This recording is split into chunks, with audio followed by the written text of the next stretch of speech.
This bed is on fire with passionate love. The neighbours complain about the noises above.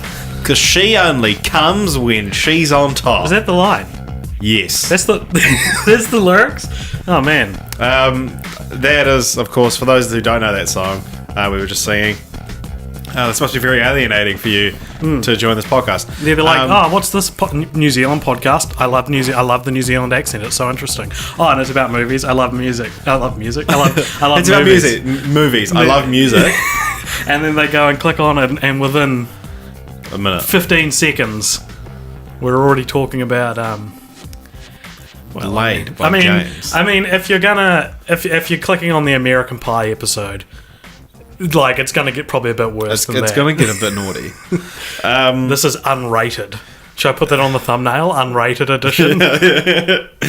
Yeah, American Pie presents film franchise Fortnights. Yeah, that is, of course, the song Laid, known for its risque opening lines. That's by a guy called James. It's been covered by, I think, a guy called Matt Nathanson. Wait, it's just by James. Yeah, Laid by James. Yeah. It's like, do you think his Twitter handle is just James? And they're like, how did you get that? Yeah. Must have been first in. Or it's like... Must have been the first James. It's like James 71B. Or it's his Twitter handle is the first James, because he wanted everyone to know that he was the first James. But then he's like, I could have just got James, and then people would have been able to extrapolate that. Yeah. Totally, man. So this is a podcast for those who haven't tuned in before, where every 2 weeks on this podcast we discuss a different film franchise, and those franchises have varied in genre and length. We've done things such as the the 5 film Shrek franchise. Yep. We've the also 2 film Sister of the Travelling Pants. And if you're joining us because you heard me on a little podcast called I'll Be Back Catalogue, check it out if you haven't. I did a guest spot on there. These 2 local comedians are going back and watching every Arnold Schwarzenegger film in chronological order. Chronological audio. They watch it in the order of when each line was recorded. And then they and they discuss it, and they had me guest starring, not AJ. I didn't even know you were doing it till you told me it was coming out. But at the end of that, I'm sort of explaining our podcast, and I said that Kyle MacDonald is in Sister of the Travelling Pants too. He's not. A guy called Kyle MacLachlan is, which is what I meant. Of Twin Peaks fame. Yeah, not Kyle MacDonald of One Red Paperclip fame. That's what people will tune into the show for, is how, like, even when they get information wrong, they always like retcon it and explain. You know, they do follow up. They check they film do their franchise research. follow-ups. Yeah. So yeah, as I just said, this is a podcast where we watch and review different film franchises, usually chosen at random. Including this one, especially this one. And we watched the 8 film American Pie franchise, and at 8 films, this is our 6th longest franchise. Really? It doesn't feel like it, eh? No. It went by pretty quick. This doesn't feel like the 6th longest we've had. Well, eight is child's play to me now. Like when we did. Oh, you mean Chucky? Yeah. How many Chucky films are there? Probably 8 of them. That's probably about it. Yeah. When we did the 20 Freddy vs. Jason films, we are you looking up to seeing how many child play movies there are? Yeah. Good on you. See, we do our research. Live on pod. We immediately got the 9 film Medea franchise, and that was a breath of fresh air after doing the 20 Freddy vs. Jason films. So there's 7 Child's Play films. We were close. There probably will be 8. Yeah. Someone's going to listen to this at some point in the future, and there will be 8. Yeah. And I think that's really beautiful. And they'll stop listening. We'll have to update it. Yeah. So you were saying... You were saying something? Oh, I was just talking about what franchise we've done. I think that part of the show has been covered. Yeah. So let's move on to the next one. Can you name the 5 longer franchises? The 5 longest franchises? The 5 that are longer than this one. And this is... having Godzilla be split into separate franchises. Okay, so we've done that. That would be Freddy vs. Jason at 20 films, Medea at 9 films, Godzilla Showa period at 15 films. Yeah. Then none of the other Godzilla franchises were as long as that, were they? No. No. And what else have we done? I feel like we did a 10 film one at some point. We did another 8 film, but the films are shorter. Okay. What was that one? Beethoven. Okay. Oh, of course, Land Before Time at 14 films. So that's 4. What was the other one? X-Men. X-Men. I always forget we did 9 X-Men. films, yeah. I think X-Men was 10. Logan was the 10th, yeah. Yeah. So anyway, that's a little bit about film franchise Fortnights. Another piece of fun A film little bit about me. My name is AJ. Another little a little film franchise Fortnights fun fact I wanted to share because I found this out today and I wish I had realised this earlier. But and I'm probably going to explain this in the most convoluted way possible. But if you were to say we release these podcasts at the exact same time every week, okay? If when you were like, I want to watch along at home, so you're like, I'm going to watch every film that they've watched for Film Franchise Fortnights. If you started watching when we release an episode, you started watching the first Lethal Weapon. Daddy's Home 2 would have 30 minutes to go when we release our next episode. I don't understand what you're saying at all. And half an hour before the end of Daddy's Home 2, we'd watched exactly 2 weeks of films. So we watched a fortnight of Film Franchise Fortnights films. We have. Yeah. Oh, cool. And if you were to play along at home and watch those films without any kind of break, we would release. Do you think 2 someone's done this? Or? I don't know. I just thought that would be a fun way to explain this new. But I thought it was kind of cool. And it's cool that our second season, our second year, ended with having watched 2 weeks of films. And then it would have been good to realise that at the time. When you say that, did you? So what? You calculate the running time? The runtime of everything we've watched. Really? Yeah. Well done. Thank you. What a pointless exercise to put yourself through. Yeah. So that's my fun little fact for today. Yeah. So if you haven't heard the show before, I hope you've enjoyed this rather self-indulgent little intro here. Maybe put this at the end of the podcast. But what? You just cut that part out and put it at the end. Nah, leaving everything in, man. What's going to happen is we're going to talk about the American Pie films. We're going to talk about what we thought of them. We're going to talk about where we think the series could go. We're going to talk about characters. We're going to talk about, I don't know, how these films may be viewed with a modern lens. And then at the end of the show, we're going to do a little franchise roulette, which will select our next franchise. And then after that, we'll be reading out some lovely messages from our fans. So there's your table of contents. There's your table of contents. What's it called at an airport? Departure board? No. Your itinerary? Your itinerary. That's your itinerary for this podcast.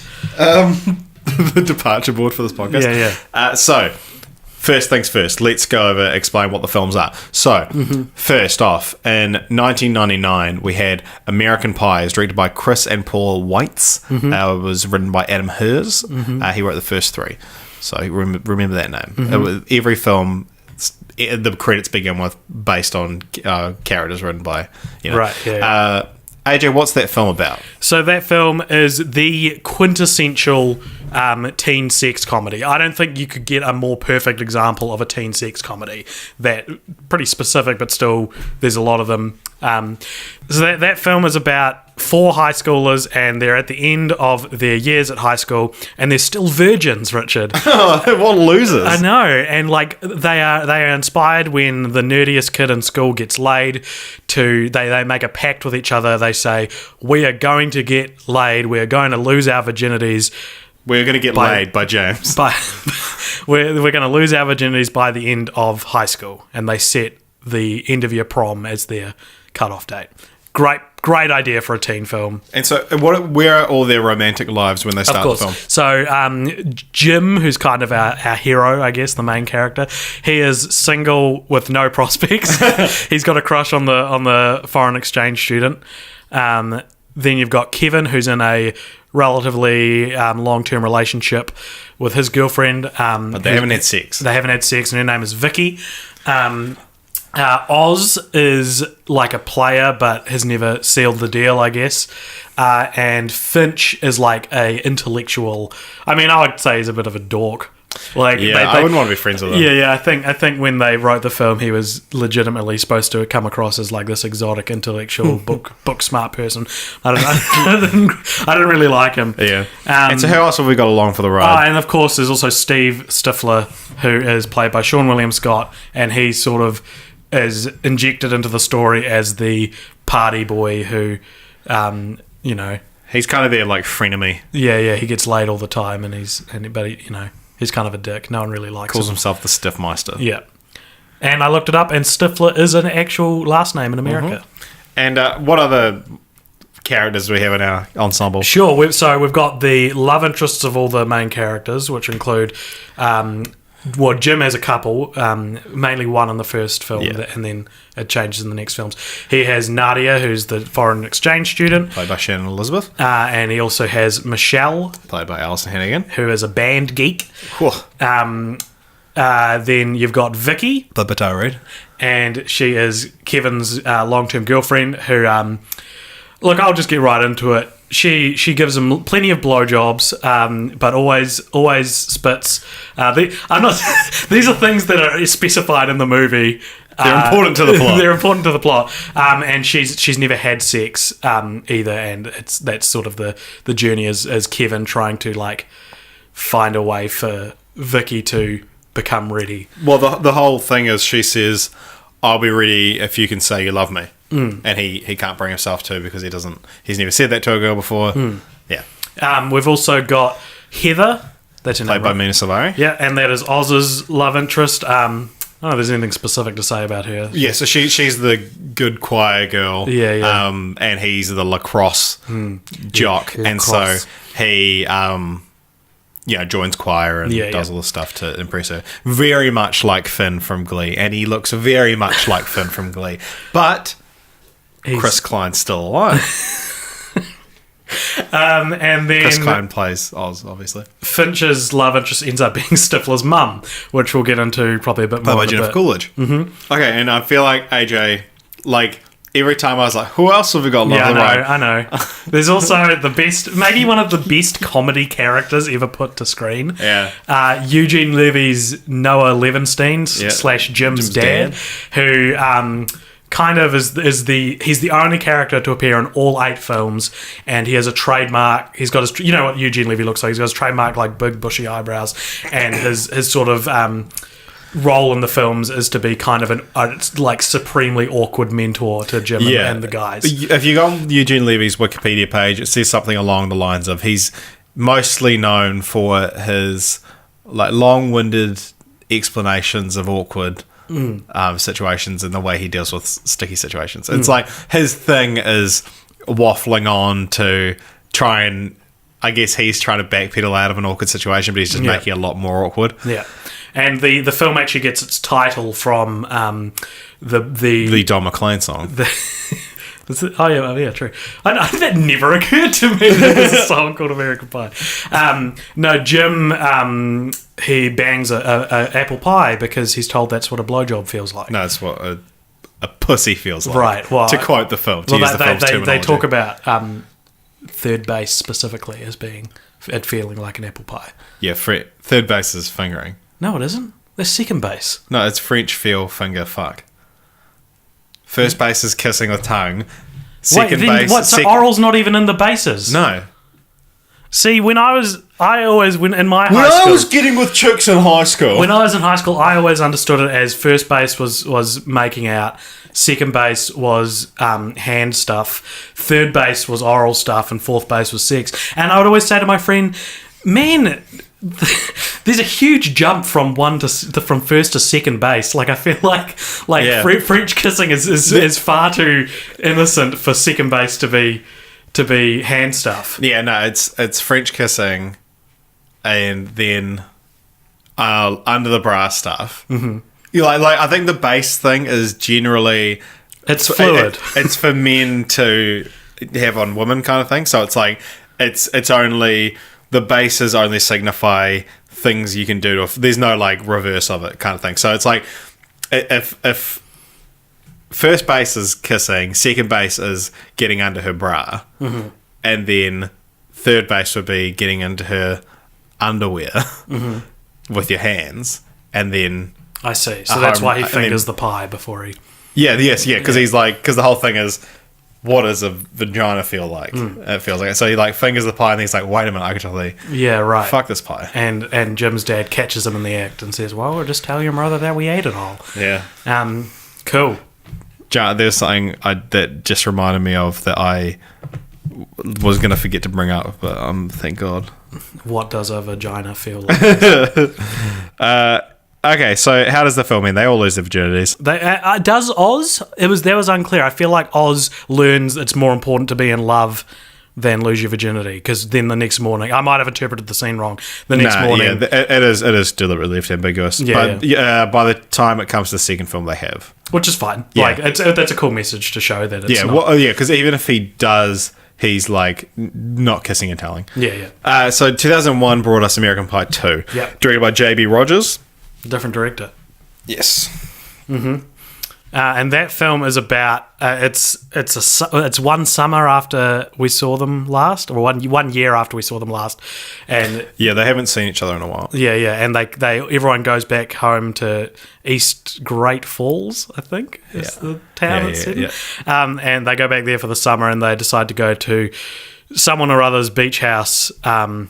And I don't know, there's nothing as concise as they're all trying to lose their virginity in that movie. Well, the plot's mainly driven by Nadia's coming back. Yeah. And her and Jim haven't really seen each other since high school. Yeah. And Jim wants to have sex with her, but he's only had sex once with Michelle at the prom, and she ditched him. So he employs Michelle to sort of... Well, you say that, but that's not till the last act of the film. So there's a lot of filler in... I'll say this now. I feel like American Pie 1 and the final American Reunion are the only two films in the series that do a good job of giving everyone something to do. Right. Because American Pie 2 is like, Jim has this like sweeping epic of a story, and the other characters are kind of spattered throughout. Like, their storylines are treated way more like a sitcom storyline than a movie storyline. Right. Like, if you look at the first film, they've all got their missions to lose their virginity, and that's very grand and epic. Whereas, like, Kevin, for example, his storyline in the second one is that he's seen Vicky for the first time since they broke up, because they break up at the end of the first film after they have sex. And it's amicable. It's fine. They're going to different colleges. And he sees her and is having to come to terms with the fact that they've been seeing other people since they saw each other last. And there's no... It's still better than he got in the third film. Yeah, of course, I'll get to that as well. But there's no like external action that represents his story. Like, Jim goes on like these like quests to.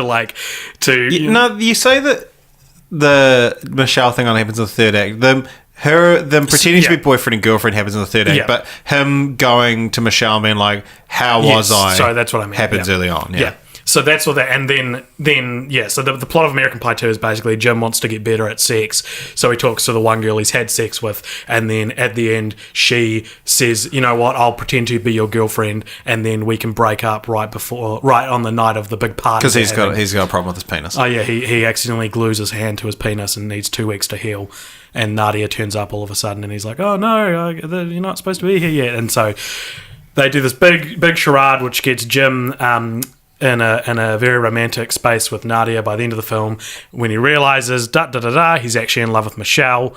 Happy ending for those two characters, and the feeling is mutual.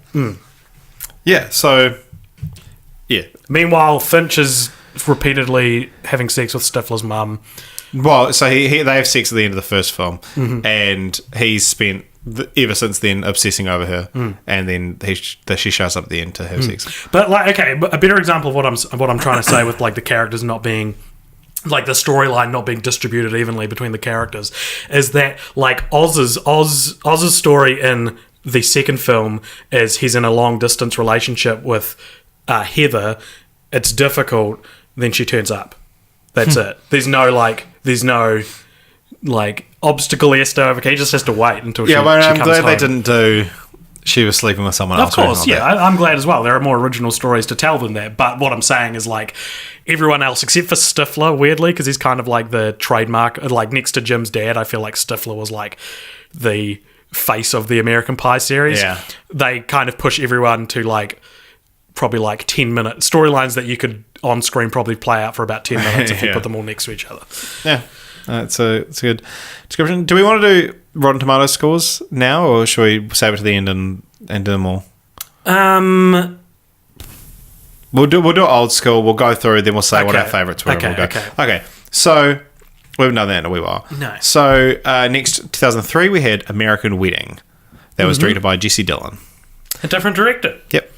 So American Wedding is about Jim and Michelle are getting married. I mean, that's it, right? Like, what are the big problems that... Yeah. So we see Jim meeting Michelle's parents for the first time. And they get the wrong impression of him. Meanwhile, Stifler is trying to bang Michelle's sister, January Jones, and so is Finch. So that those two are historically quite arch enemies, seeing as Finch bangs Stifler's mum. Yeah.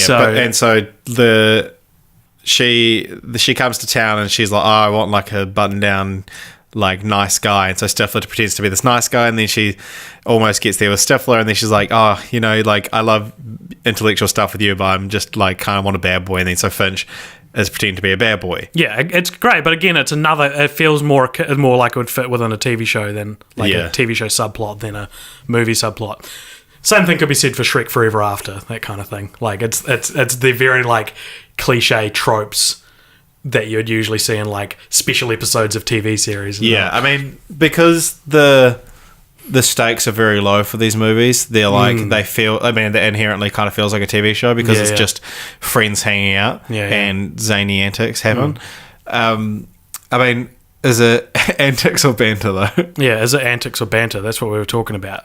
People always talk about banter these days, but I feel like back in 2001 or 2000, when did this one? 2003. This one was 2003. 2003, like antics were what banter is now. You know, Yeah. you sit around Bit of bantering with your friends, but it used to be a bit of antics. Yeah. Okay, so that was the end of the Tridge. So then we had a quadrilogy of straight-to-DVD releases. So it started off in 2005 with American Pie Presents Bandcamp.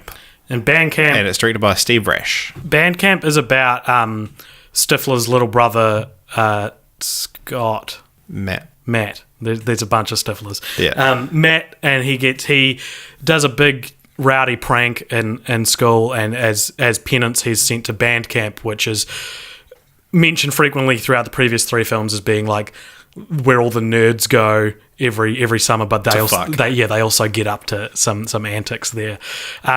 So basically he goes to band camp and is a bit too cool for school, but learns to love his peers and get a girlfriend out of it. It's oddly sweet. Yeah. So then a year later, so they're tuning these things out, we had American Pie Presents The Naked Mile, directed by Joe Nussbaum. And The Naked Mile sees Eric Stifler, Matt and Steven's cousin. He goes to...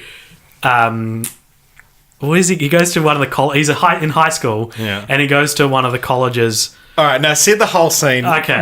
Let's do it. All right, so the film opens with Eric Stifler. His parents, they leave the house, and he's like, "Sweet, I'm gonna jerk off to some porn on my TV on VHS." Yeah, on VHS. And I'm pretty sure these movies wouldn't even been released on VHS. They were past that. Yeah, and so he attaches some headphones into the TV, and he's jerking off to his hot ass porn. And then his parents come home with their grandma just as he's reaching the point of completion, and hilariously he jizzes on his parents and grandmother, and his grandmother dies. And isn't that funny? Isn't that That's not what the film's about at all, but yeah, that's your cold open, your hilarious cold open. So then we meet his girlfriend. What happens then? So his girlfriend isn't ready to have sex. And Eric's still a virgin despite being a Stifler. This is important. You guys, you've got to understand, because you might have seen the first three movies. You've not seen the American Pie Presents quadrilogy. You guys, if you're a Stifler you cannot be a virgin by the time you finish high school. That is pathetic. That is not what Stiflers are known for. It's disgusting. It's actually making me feel a bit sick talking about it now. So basically, his girlfriend doesn't want to have sex with her, but he's actually really in love with her. And so they nearly do, but it gets interrupted by her dad coming down the stairs or something. Oh man, it's so convoluted and fucking stupid. And then he shits in her dryer. Yeah, for some reason he shits in her dryer. I don't know. Don't ask me about that. That just happened. Like his upset stomach and his gas and his poo. Yeah. Like plays a very important part in the plot. But it's not set up at all. No. It's just like, hide in here, and then he starts farting, and it's like... At least establish he had an upset stomach, yeah. but they don't. And basically, I don't know how... I can't remember how this all happens, but he ends up... he's going to the college to, like an open day, right? Yeah. But during the time of the college that he's going to be there at the college is an event called the Naked Mile, where all the college students get naked and run a mile. Oh, sorry to interrupt. We missed something from band camp. Is that Eugene Levy, Jim's dad, is in it as well. He's like a guidance counselor at the camp. Yeah, and Eugene Levy is also in the Naked Mile. He is what's her name? What's his girlfriend's name? Eric Stifler's girlfriend's name? Tracy? Tracy. He is Tracy's yoga apprentice. Like, she's his yoga instructor, I think, was how we first meet him. Anyway, he's in the film later on as well. But... okay, I'm getting so flustered trying to explain the damn plot of the Naked Mile. Yeah, you're not even at the best part yet. Okay, so basically Tracy says to Eric, all right, because I know you really want to have sex and because her girlfriend's kind of talked her into Her it. fucking vicious harpies that...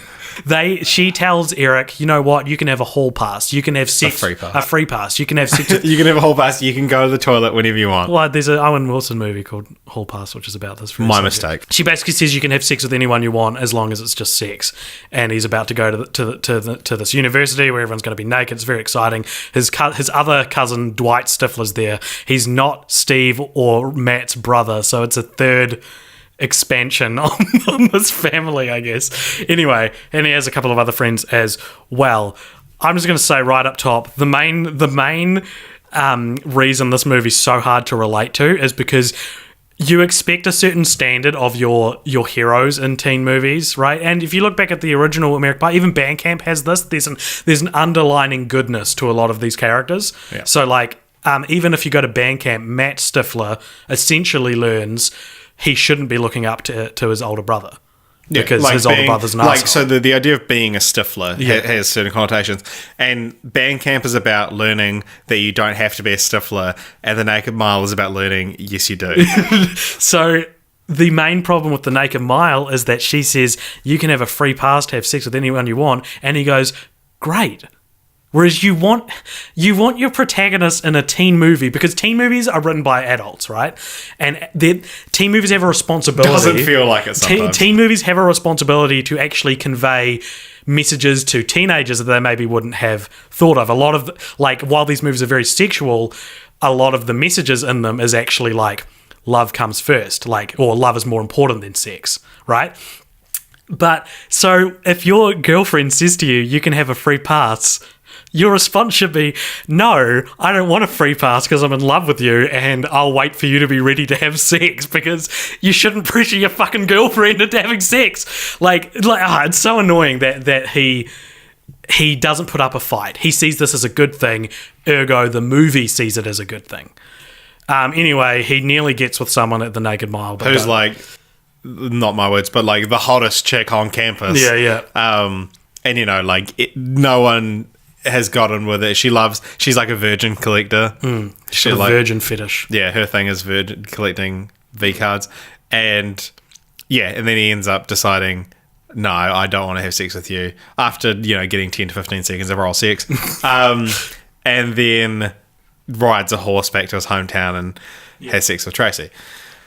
I'm not going to explain any of that. Anyway, there's also a bunch of midgets in the film. Naked Mile's probably... It's important, and midgets is the word that they use in the film. I feel like Naked Mile's the worst one. Hell fucking no. Let's continue. 2007, American Pie presents Beta House, directed by Andrew Waller. Okay, so Beta House is the most, next to Nymphomaniac, is the most explicitly sexual movie I've ever seen. Like, there is a standard set by the first three American Pie when you say movies. sexual as well, so The Naked Mile has a sea of Full frontal breasts nudity. and full frontal nudity in it, but it's not sexy. It's not sexual. It's kind of silly looking because they're naked and there's heaps of them. I mean, it's hot. It's fucking hot.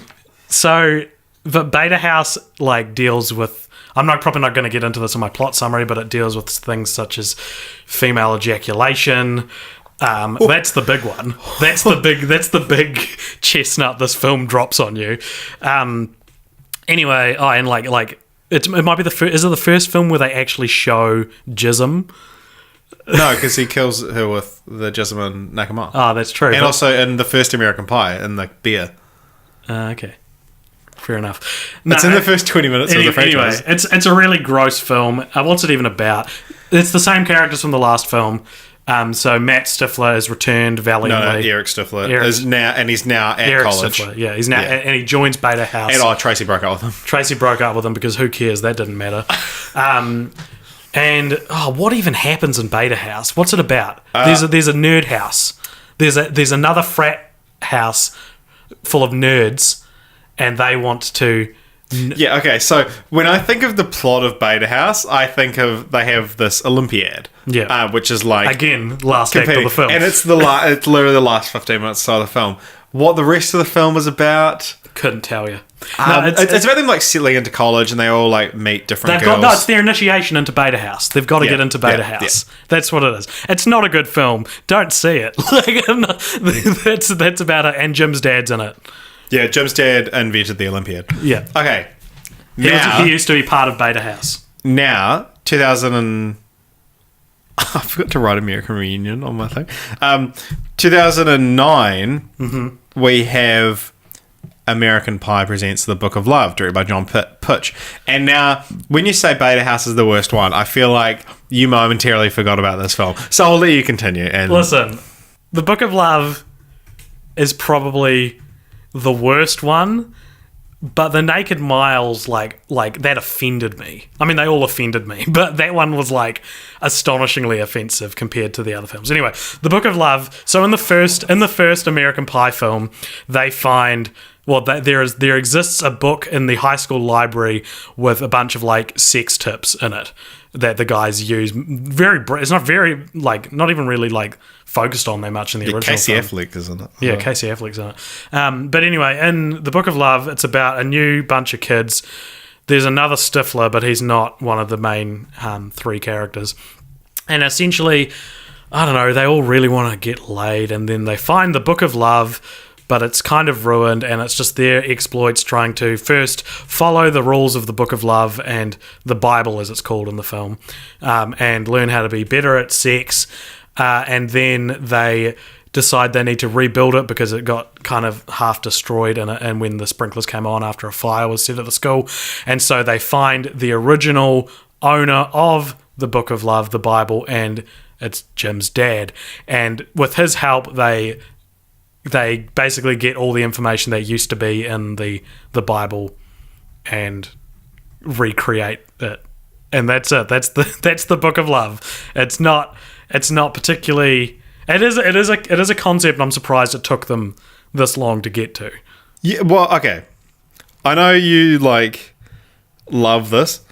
This is like you often talk about this, but the fact that so the first three spin-offs are all about Stiflers, and then Stifler is such a minor character in this one that I can't believe someone was like, this is the idea we have to do, and then made it an American Pie film by adding a Stifler and Jim's dad. Right. The plot, the film is so I don't know, fucking man. terrible. I would say that Book of Love and Bandcamp are the two films that rely on the original trilogy. Yeah, most. Actually, you're kind of right. Because one is about a character who appears in the original trilogy, and that's Matt Stifler, played by a different character, but a different actor, but still the character. And The Book of Love is about the book that appeared in the first film. Yeah. Anyway. No, you're right, man. Frick, man. Okay, that's really interesting because Okay, should we go through what we... actually. There's one more, damn it. 2012 brought us American Reunion, which brings us back to the original cast, and it's directed by John Hurwitz and Hayden Schlossberg. And interestingly, this one's not written by Adam Hers, who wrote the original three, which is interesting because I thought they did an incredible job of capturing the magic of the original. So American Reunion is set 13 years after the original American Pie. 13-year reunion. And they're having a high school reunion, despite the fact that Facebook kind of negated the need for high school reunions. But I think it's a very American thing. Yeah. So they have a high school reunion and they all get together. They're dealing with adult problems now, but they want to so.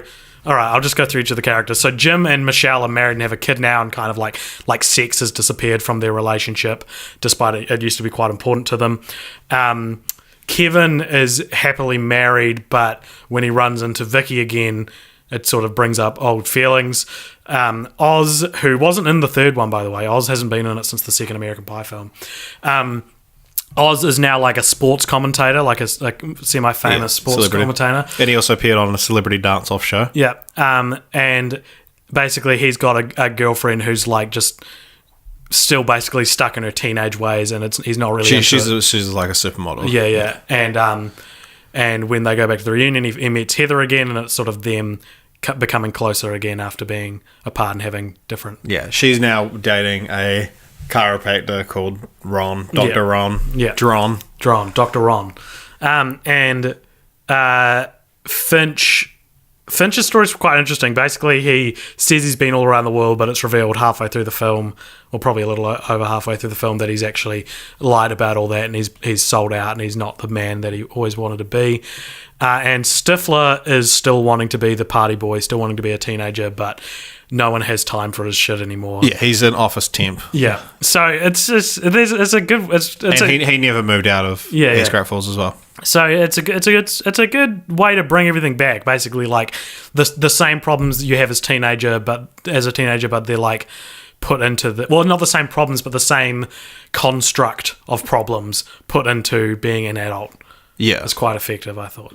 Yeah, it's funny having not having sex still be Jim's problem. Very cool, yeah. But it's a lot more mature sort of topic. So... And Jim's dad's in it.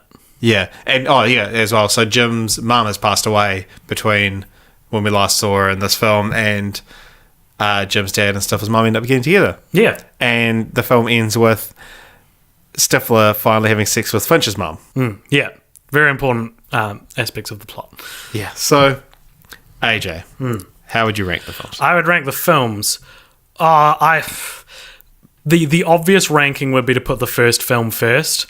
Yeah. I really liked American Reunion. Yeah. I think it does a very good job. I'm inclined to maybe just put the first one first because it's got that excellent log line. 4 virgins try to have sex for the first time before graduation. When you say excellent so we talked about this as we were watching them, and it's something I've said about other things, but there's an episode of Black Mirror that I've talked about. I wrote a big review of every episode, but there's the entire history of you, to me, is if you were to describe the log line of Black Mirror as a show, you're describing that episode. Yeah. And what was the other example you gave? Friday the 13th. If you're describing Friday the 13th, you're actually describing the third film. Yeah. So that's the hockey mask killing all the campers. Yeah. That's and the it's Jason third doing film. the killing. Yeah, exactly. So, it's if you're describing a teen sex comedy, you're describing American Pie. Yeah.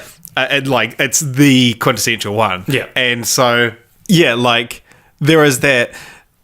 I mean, you can say whatever you want about how you can make it these days, or it's dated or whatever, and it's kind of that sort of, it's a relic in a lot of ways, but there's that purity to it in a lot of ways. I mean, excuse the virgin pun, but totally, man. It's everything it needs to be. That's basically what I'm trying to say. So I'd go American Pie, then American Reunion, just because it was a very smart way to do a distant sequel. Then I'd go American Pie 2. Then I'd go American Wedding. Then I'd go Band Camp, which might actually only be at that point in the list because of the production value of it. I actually quite liked Bandcamp. I'm inclined to even put it after American Reunion if it had the same like budget and like care put into it. Yeah, a lot of the characters aren't quite as lovable. Yeah, exactly. As well. And then I would go, Beta House, maybe. You said that was the worst one. But did I? No, I said Naked Mile was the worst one. Look, they're pretty interchangeable. Yeah. The second, third, and fourth spin-off films are all very interchangeable. I mean, the only thing I can think of to mention is the Naked Mile and Beta House are like sequel. Like Beta House is a sequel to the Naked Mile, and the Book of Love is standalone. Which I liked. Yeah, I don't know. I like the fact that Beta House was a sequel to Naked Mile. It's like, oh, okay, yeah, cool. Give me some time to get to know these characters. My listing would be pretty much the same. The one and Reunion are pretty interchangeable for me. Yeah. And then, 2, Wedding, Bandcamp, Naked Mile, Beta House, Book of Love. Yeah, I think Book of Love is actually, I say this a lot on the podcast, but Book of Love is one of the fucking worst films I've ever seen. And so, if you do plan on watching all these films in a row, like, you have no idea the breath of fresh air it is to watch American Reunion. And maybe that's the optimum way to watch American Reunion. Yeah, I think it actually is. Because it's not only is it cool to see these characters back together, but to have the American Pie name dragged through the mud for, 13 years, and then to finally come reach back. The same heights of the first film in terms of, like, balance. Because, and I was talking about this before, the American Pie and American Reunion are the only two films that feel complete. Like, American Pie 2 doesn't feel... as I was saying before, everyone except for Jim and Stifler, their storylines are very, like, meager. And like, the stakes are very low. And then Oz isn't even in the American Wedding. And Kevin doesn't have a story in American Wedding. He's just there. Yeah. So... yeah, it's weird. And then, I mean, the spin-off films just aren't complete because they're stupid. Yeah. All right, well, there's no reasoning for it. The critics and audience, we've got some interesting things to say. So, the original American Pie has a critics score of 60 and an audience score of 61. American Pie 2 has a critics score of 52, but an audience score of 68. Mm-hmm. I mean, that makes sense, making it the highest rated audience score. But that makes sense because we've talked about this before, is that sequels often get quite high audience ratings because, especially the demographic that American Pie was like aiming towards, because it's like those you're are already on board. Yeah, they're like hormonal, sex-driven teenagers are watching these films, so of course they're going to love the second one. Yeah.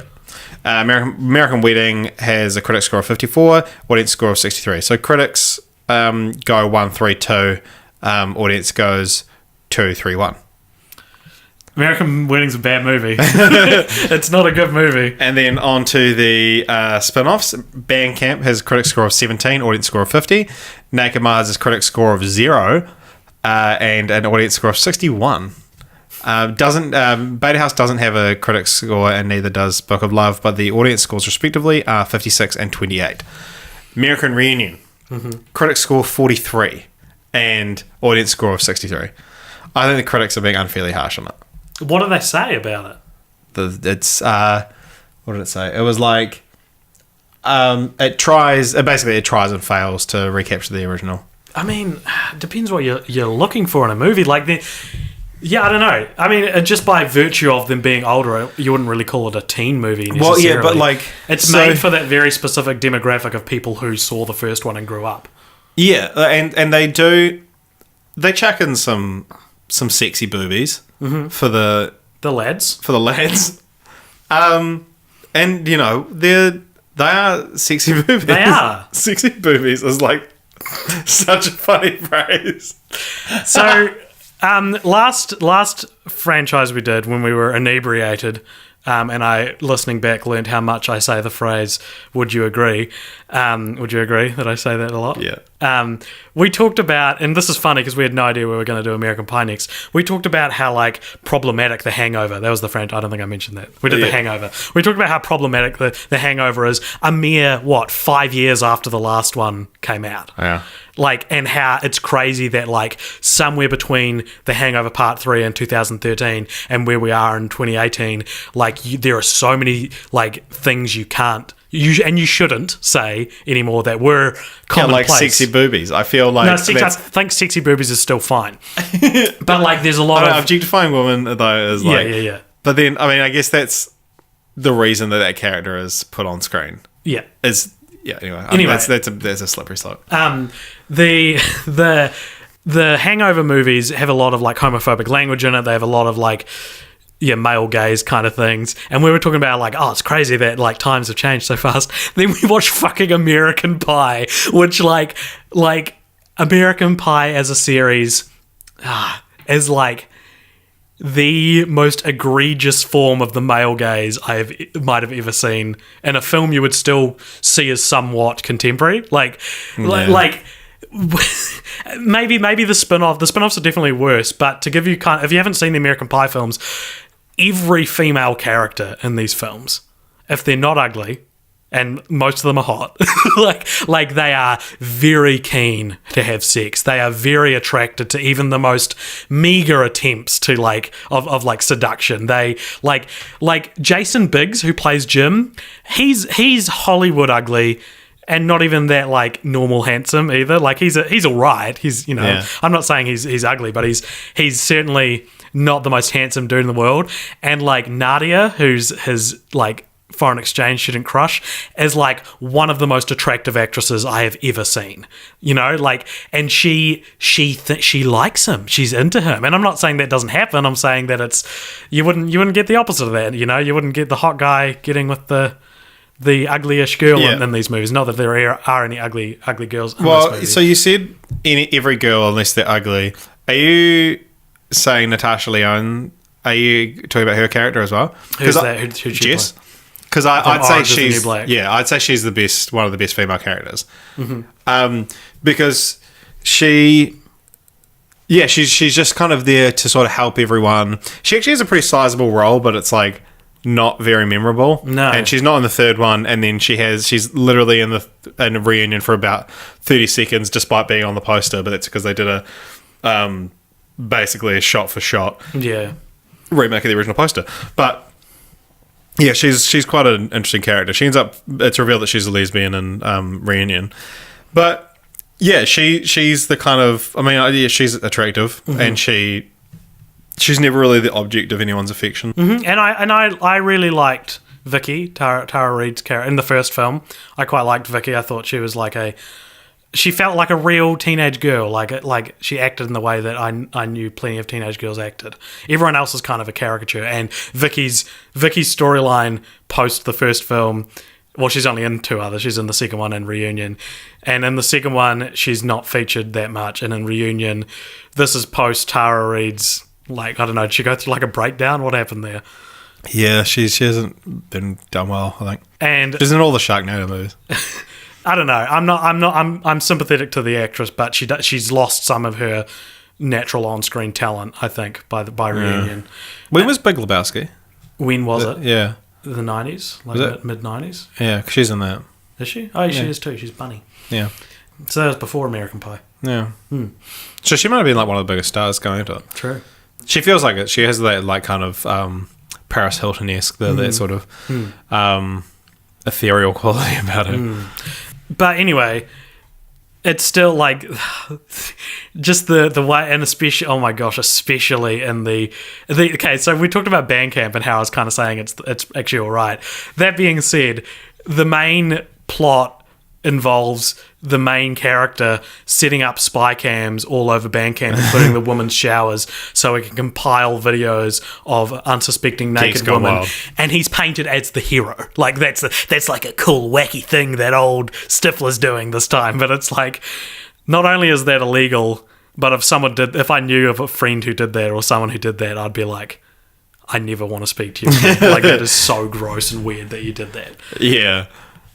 Yeah, where to begin, eh? It's just I think you and I, all these things have culminated. The fact that we live in the times we do now, the fact that we're doing a podcast which not only involves us watching films but then unpacking them together. Because of that, we and I haven't seen this written down much, which is why I'm bringing it up like I've discovered it.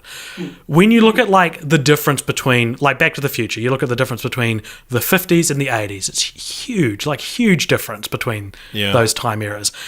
I think we have just become conscious of a huge shift in era. Like we've changed eras. And like the last American Pie movie came out in 2012, 13? Yeah, 12. So that, again, that's before Hangover Part 3. So there you go. But also, like, the one before that was 2009 with Book of Love. And they, even then, even as, like, that does not feel like a long time ago to me. Yeah. Even then, though, you look at how college is depicted. You look at how it's all women ripping their shirts off so that you can pour tequila over their boobs. Like, you know what I mean? Like, that might not be realistic, but it was how college was accepted to be portrayed in film. Yeah. Like, I don't know. I've never been to college, so I don't know if that's what it's actually like. But it's very, like... Not for guys like us. It's very, like... dirty and filthy and rugged, and like the people who are the most dirty and the most sexy are touted as the heroes. My knowledge of college as a stereotype now is like trigger warnings and getting in fights with your professor because they're teaching you about like evolution. Slavery and well, not evolution. It would be the opposite. It would be the people who aren't preaching evolution or talking about evolution that would get in trouble because it's like the college.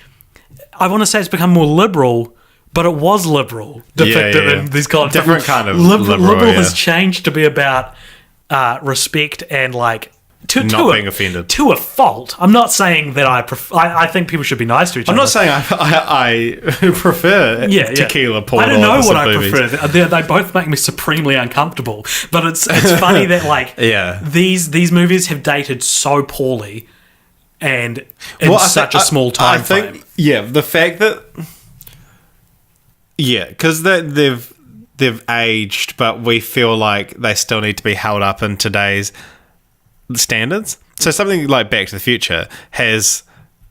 I mean, Back to the Future is a pretty good example. But like, say, okay, something like Revenge of the Nerds, which has like actual just rape in it. Well, she likes it though, so it's okay. Sarcasm. Okay, it has several instances of various types of male sexual assault, rape culture. Yeah, it's totally like sexual harassment, sexual assault, all these kind of things.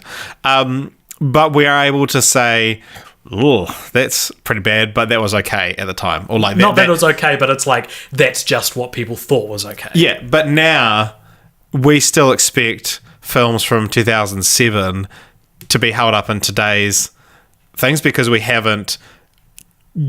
Cut it off as being like 2010 was the end of an era. Anything before that is how it was at the time. It's still like, yeah, that doesn't fly, and it's been 11 years, and we're still like, you can't say that. But it's like it is a different era, and especially like the rise of social media and everyone's being told that their opinion is as valid as everyone else's because they can broadcast it for the world to see. It's the era has the like social whatever has changed so much in the last 10 years that we should see it as a completely different era because there's been more change almost in the last 10 years than there has been in any other. Look, maybe every generation has gone through this like shameful look back. Like maybe we're just discovering it. Like I don't know if we have any older listeners, people listening. in like the late 80s were like, do you know that we're actually further away from the moon landing than we are to 9/11? And they're like, wait, what's 9/11?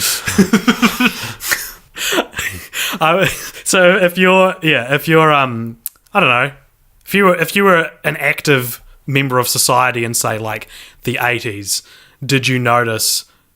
I don't know if we have any listeners of that description, but if you do, did you notice like my parents? Yeah. Did you notice there was a shift in what was depicted on screen as being okay, and was it during? Did you experience that shift in real time, so it was more jarring and shocking? I guess. Yeah, I guess that's because it happens so quickly now that like. Every 2 years they're like, you can't say this word now because it's offensive, and maybe not as clear cut as that, but to go back 5 years to The Hangover Part 3 and hear the word gay or retarded being used negatively, it's like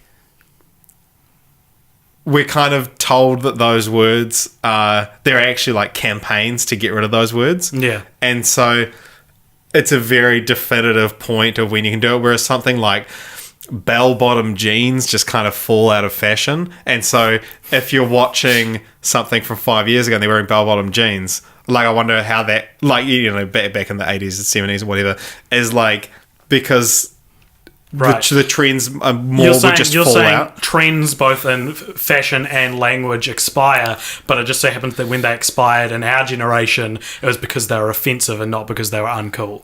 Yeah, I think that's the sort of thing of why we feel like these sort of things, because the changes in culture are falling out of fashion, not becoming offensive. Whereas now the changes in culture are due to things becoming offensive or becoming problematic or unacceptable.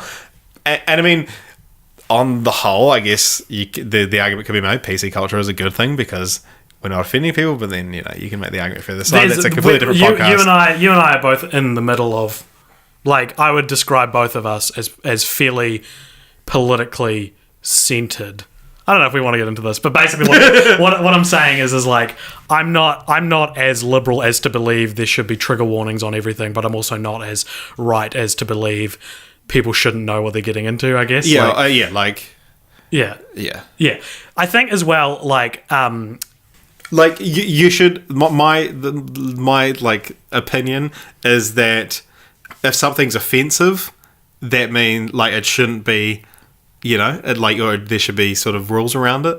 But if something offends you, that doesn't necessarily mean anything. Yeah. So another thing I think to take into consideration with this whole conversation as well is like, we have deep catharsis for the original American Pie movies as well.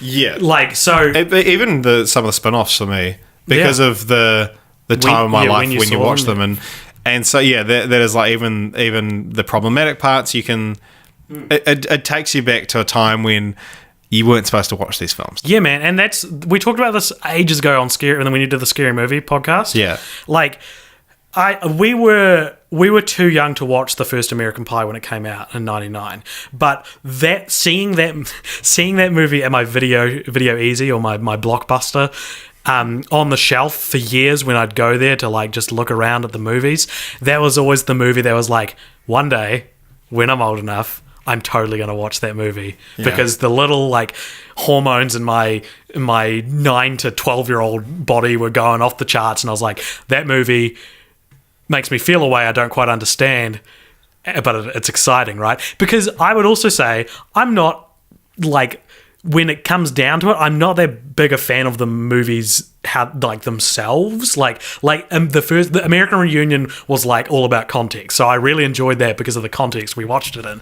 But when I finally saw, I think the first one I saw was Bandcamp, and that was like at a party when I was like 13. Yeah.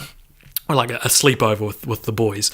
And then I remember I would have been 16 when all my friends got into this big American Pie phase, and I watched the first 3 films, and I remember thinking when I watched the first one, oh, that was all right.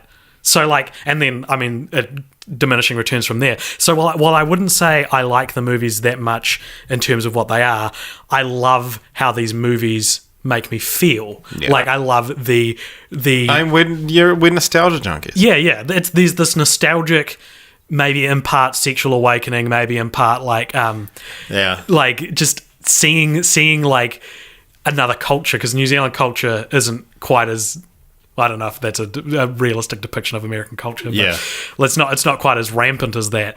So I mean, there are pockets of that in American culture, but I think there really are pockets of that in New Zealand culture. Yeah. We're a lot more into weed. Yeah. Not us specifically, but New Zealand as a country. Yeah. Is if there was like an American Pie type movie about New Zealand, there would be a lot of weed. New Zealand's pie, shepherd's pie. It feels like a hot shepherd's pie. So I don't like, and that was sort of before we started this podcast. Well, actually not like right before, but when we started watching American Pie, that's all I thought we were going to talk about, is how, like, similar when we talked about Shrek, like how the place of American Pie in my heart and in my life is very important to me, because it's like, these risque, wacky movies that my parents never allowed me to watch, and that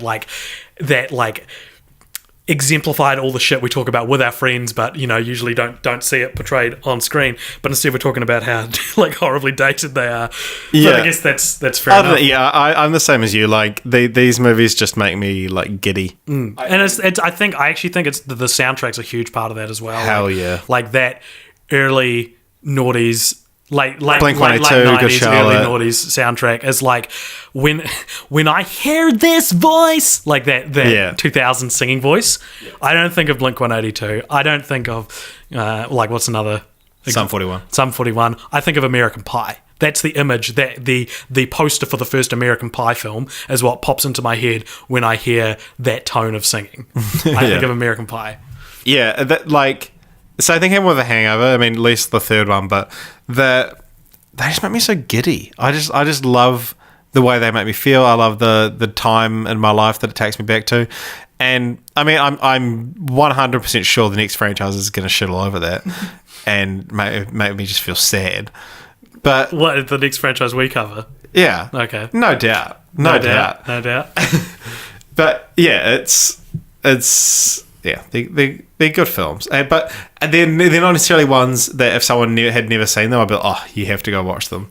Yeah, are you talking about American Pie? Yeah. So, are you talking about American Pie in this podcast? I thought maybe you were talking about Hangover, but yeah, I was talking with some friends the other day about American Pie and how like not only American Pie but that genre that it stood for. You've got movies like 100 Girls, 40 Days, 40 Nights, like those.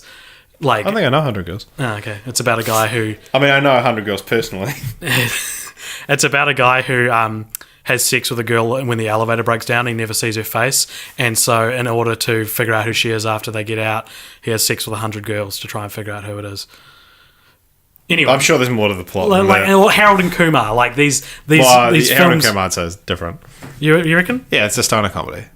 Sure. Yeah. They're hop, skipping, and jumping away though. They're pretty similar in tone. But the American Pie like style of film used to be quite prevalent, and then it was bootlegged with itself. Like the American Pie Presents series essentially is like we we discovered that there's actually a film called Hole in One, which many falsely was a very close call. Many falsely accredit to being an American Pie film because we had a list of the films up and Hole in One was listed, and we were like, there is very rarely a blind spot in Richard and my pop cultural knowledge of films. Like we either don't know about a franchise at all, or we know everything about that franchise, or at least all the films in it.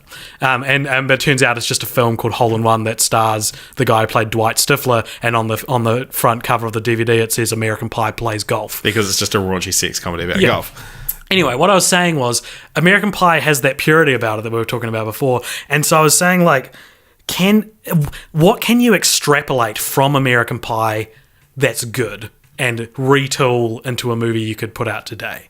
Because there's an argument to be made that maybe young adult dystopian films kind of filled the void for teen comedies, but I would say they are very different because they're never about sex. They're always very sexless. Do you know, it's interesting, one of the, like, talking about depictions of high school and college as 21 and 22 Jump Street are like the kind of, for me anyway, the best like modern examples of high school and college depictions. Yeah, no, totally. And of course Monsters University. Yeah. But you could also make an argument that, like, if you say what's a teen movie in 2018, you could look at something like Edge of 17, but that's a coming of age film, and again I feel like that's a different genre to teen I mean films. I think that I feel like American Pie I don't think would get made today. A female version of American Pie I think could get made. I think that's like the American bratwurst. But then there are so many films that are just American Pie with girls. You know what it'd be called? What? And excuse me for this horrific riff I'm about to go on, Mum and Dad, but it'd be called like American Pineapple, and it'd be that same conversation about apple pie feeling like a vagina, but with, if you make your boyfriend eat pineapple, his jizz will taste better. Got it. That's what it'd be about. That's totally what it'd be about. That's not my continue the franchise, but that's a good idea. Maybe, I don't know. Maybe it's not a good idea. Anyway, yeah, maybe you can't make an American Pie these days just because of the culture of the time. Maybe that's a good thing. I just feel like there's got to be something good in there. Like, maybe if the girls in American Pie films were depicted more realistically, like maybe if they kind of showed off that, like, them wanting to have sex was their decision and not that they were being written by a man. Like, they just feel so unrealistic and cardboard, you know? Yeah. Right. There's a discussion I've been wanting to have with you on pod for almost 2 years now. Here it goes. Now, can you, for the purposes of the podcast, play devil's advocate and just go along with it? Because you've since pussed out on your, so to speak. It's not about pussing out. It's about... It's just, okay. Here's, okay. I'll let you tell the meat of the story, but let me set it up. Okay. So basically, there's a... Wait, I said I'll let... I thought the meat of the story was getting to set up the scene. Okay. No, I won't set up the scene. I'll set up the scenario. Basically, there's a line in the first American Pie that when I first saw it, I misinterpreted it and went on IMDb, saw someone else had misinterpreted it, forgot about it. Richard brings it up 100 years since I've seen the film, and I say, I thought it meant this. Richard's red, like his face goes red, steam comes out of his ears, and he goes, "You thought that's what that meant?" No, see, it wasn't. The discussion wasn't, I thought it meant this. It was, no, it's this. Was it? And then, no, I found one other person that thinks that. So, okay. I had to ask 5,000 people, but I finally found someone who It's the maybe same thing agrees with the me. fucking asking my parents about the lost episode. It's like, AJ, if you ask 5,000 people, there'll be one that agrees with you. I've got a point to make about the lost. We'll talk about this at the end. AJ, okay. You go into this part. I don't want to go on too many tangents right now. So there's a part in the first American Pie. So as we discussed, there's the Book of Love. Kevin's character's just found the Book of Love, and it teaches him, it has details on how to perform amazing oral sex on your girlfriend. The tongue tornado. The tongue tornado. And so he then goes and tries it on Vicky, who's Tara Reid's character. And so Tara Reid and Kevin in the bedroom, he's going down on her, and it appears to be working. And she's like, "Holy shit!" And like covers her mouth with a pillow. And so we then cut to downstairs. Tara Reid's parents are there, and the mum says to the dad, "Can you go grab Vicky for dinner?" And so he walks up to the room, and then we can see she's just about to climax. And as he gets to the door, he goes to knock on it, and she goes, "I'm coming!" And he kind of shrugs his shoulders as if to say, "Oh," and then walks back downstairs. Now, any sane person would read that scene as being that the dad hears, "I'm coming," and then goes, "Oh, she's coming for dinner. I don't need to knock on the door," and leaves. And we, the audience, wipe the sweat from our brows and go, "Boy, that could have gone a lot worse." Yeah, and so with this interpretation, that we have a joke, you know. There's a setup. There's a setup. There's a punchline. There's a prestige. There's a sense of dramatic irony. Do you think there's a comedic version of the prestige called the punchline? It's like, with every joke, you've got 3 parts. And yeah, so it's essentially a joke in my version, which is like, why would they write a comedy film with this fucking delusional interpretation of this line? So now, AJ, I'll let you explain what you think it is. Now, let me just say, I agree that that's probably what it means. It is, and that is I got steam coming out of my ears. That wasn't outside of, like, I did not think of that when I first saw it. It's not like that didn't occur to me. But when I first saw the movie, I thought maybe what that scene could have meant, and someone on IMDb forums backed me up with this. By also now the forum doesn't even exist to back it up. I can't prove it. So I thought when she in the throes of passion yells, "I'm coming," and her dad stops, doesn't open the door, just kind of shrugs his shoulders and walks back downstairs, I thought maybe that means he's just a real cool dad and he can hear that his daughter is currently being serviced to, and goes, "Oh, better not walk in there then." Like, aren't I a fucking idiot? Oh my god! Like, isn't thank that God just you said it. The most, like, insane thing to think that a dad would do that? Oh my god! No, it's not a. Like, okay, this is an argument we've been having for like a year and a half. Now Every day, I come home from work and Richard's like, he left because she thought she was coming for dinner. when you say like I come home from work, it's as if I'm like some fucking housewife. Yeah, you sit there at like, you don't sit on the couch, you squat on the couch like Gollum, and and as soon as I walk into the lounge, you go, he thought she was coming down for dinner, and I go, I gotta go do some editing on the podcast, and you throw poop at me. Now, as we were watching the film, or one of the films, there was another misconception you had that you said was backed up by an IMDb forum. What was it? So Stifler's character refers to Finch's character as shitbreak because Finch can only poop at home, so he always runs home to poop. But with the American accent, it kind of sounds like he's saying shitbrick. And I remember seeing a forum post that was like, is he saying shitbreak or shitbrick? I mean, that was not as bad. That one's not as bad. Because that's like, it sounds like he's saying shipwreck, and shipwreck's kind of vaguely like terminology that I was familiar with. Yeah, like shitting a brick. Yeah. Okay, so I'm glad that's out for what do you think, the audience. Listeners? Do you think that Vicky's dad was just real cool and was like, you know what, I'm not going to ruin this moment for her? And do you know what? When we watched it again this time for this podcast, when that scene happened, Richard looked at me, staring daggers at me as if to say, see, you fucking idiot. And I went, I mean, I actually genuinely, in my panic state of you staring daggers at me, I couldn't remember which was the actual interpretation it's supposed to be. So that's just my... Like, my defense, not that I need to defend it, is that your way isn't a joke. It's still a joke. It's like, oh yeah, the dad, that's pretty funny that the dad would be that on board with that kind of thing happening. It's not a very good joke. Movies are full of not very good jokes. That could just be one of them. If you want to, can we get Adam Hertz? Can we get him on the podcast and be like, what did this scene mean? Oh my god, that's... If you know Adam Hertz, everyone who's listening to this, tweet at Adam Hertz and say, please get in contact with the Cult Popture Boys. Hashtag I'm coming. Hashtag justice for Vicky. Oh my gosh. That is like... Yeah, you're a genius, man. Thank you. I also interpret movie scenes with what some would say vague original ideas.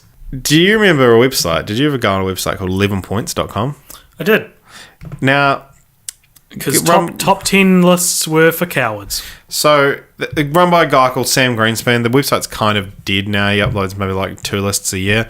He once uploaded a list. He uploaded this in 2010 when American Reunion wasn't even on the horizon. Well, I mean, it might have been on some horizon. But it was... listing the 11 stars of American Pie by box office success post American Pie. Can you tell me who the 11 stars he included were? Yeah, I'm going to go through. So, number 1, it's like, I'm not just going to leave it there. Or unless were you like doing a back and forth thing? No, I was saying like, well, we could have done that, but I was more meaning like, I didn't realize there were 11 stars, and surely there's more than 11. Okay, you're right. So, number 1, and like, so I found this interesting. Like, who would you guess number 1 is?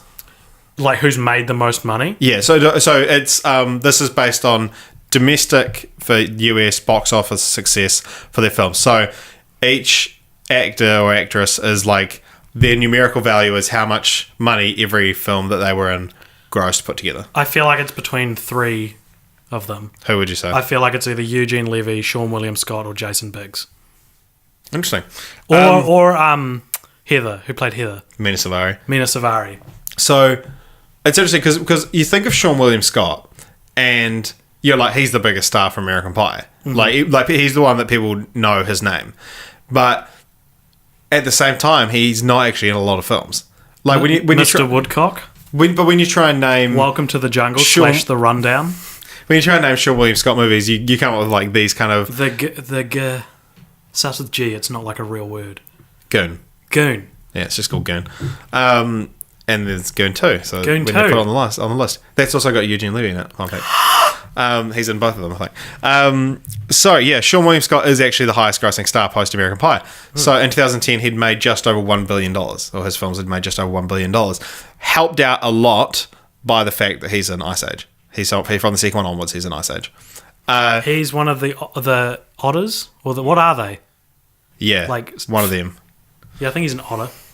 And then second was Jennifer Coolidge. Ah, of course. Forgot about it. $907 million. Third, Eugene Levy, $903 million. So that's our top three. Mm-hmm. Fourth, and here's where it gets a little bit interesting.